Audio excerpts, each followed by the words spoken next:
لوحنا الدم تاخندا واستولوا أغلينا أين.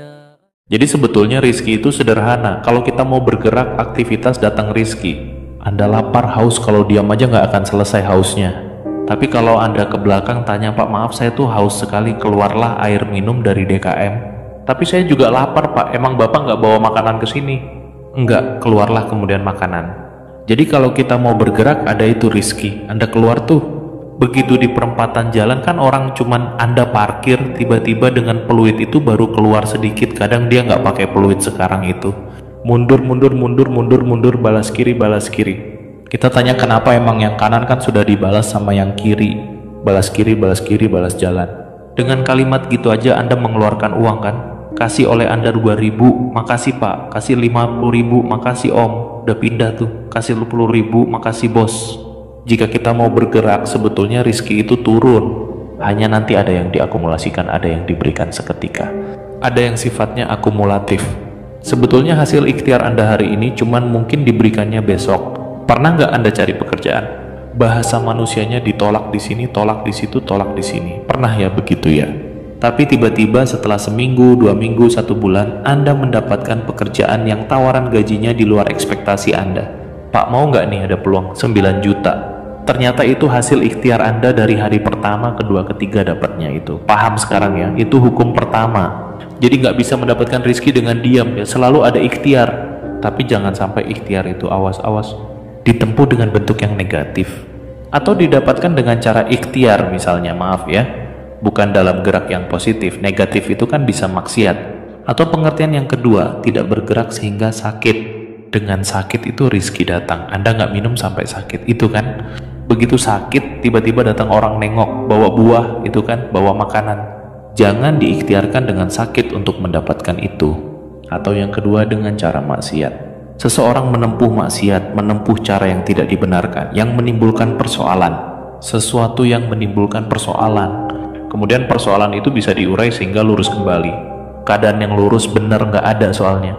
Itu disebut dengan halal namanya. Dari kata ahallah yuhilu. Kata ahallah dari kata hallah. Orang Arab kalau mengatakan hilul muskilah artinya. Atau hilul ahbal. Benang yang kusut bisa diurai lagi sehingga dia menjadi lurus. Sesuatu yang lurus yang tidak ada persoalan. Yang disebut dengan halal namanya. Nah maka ketika Anda menempuh mencari rizki ini, carilah yang lurus-lurus saja, cari yang lurus.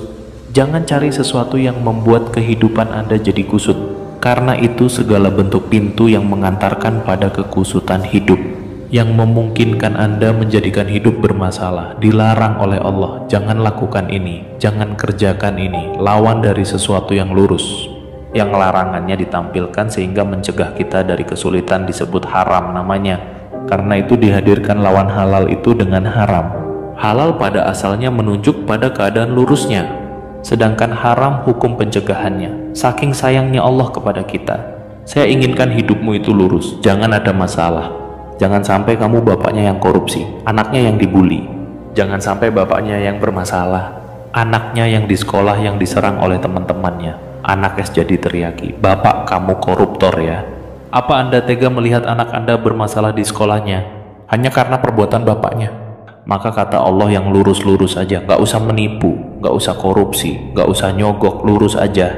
Kan tadi tahu rizkinya sudah ditentukan, gak akan terpukar. Besok meninggal juga kok, mau meninggal besok. Paham dari sini ya. Kalau sudah paham, kalau sudah dapat yang itu, cari yang baik-baik untuk tubuh kita. Tadi jangan sampai mendapatkan sesuatu, betul cara dapatnya halal, cuman mengonsumsi yang lain yang kira-kira gak sehat untuk tubuh. Dapat harta dengan halal, beli durian, duriannya bagus. Tapi kalau makan durian 100 biji, kan masalah. Maka idealnya, dapatkan dengan cara yang benar. Konsumsi dengan cara yang menyehatkan. Cara yang menyehatkan itu bahasa Arabnya tayyib, dari kata tabbah. Orang yang berkontribusi membantu supaya sehat disebut pobib, bahasa kitanya dokter. Maka Allah tegaskan supaya kita nggak banyak nanya lagi. Kulu mimma fil ardi, halalan. Itu maksudnya halalan thayyibah. Jadi mencari rizkinya di mana?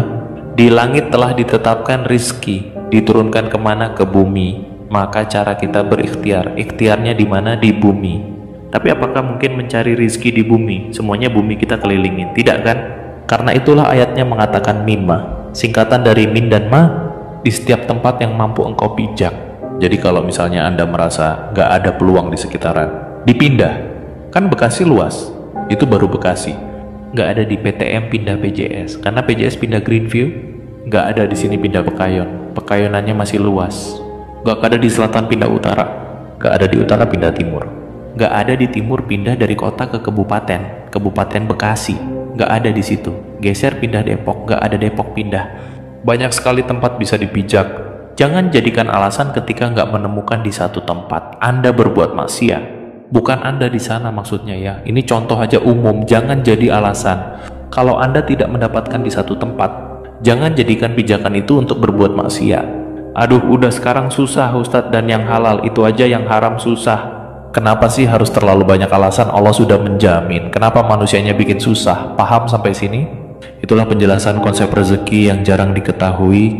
Semoga rezeki kita dipermudah.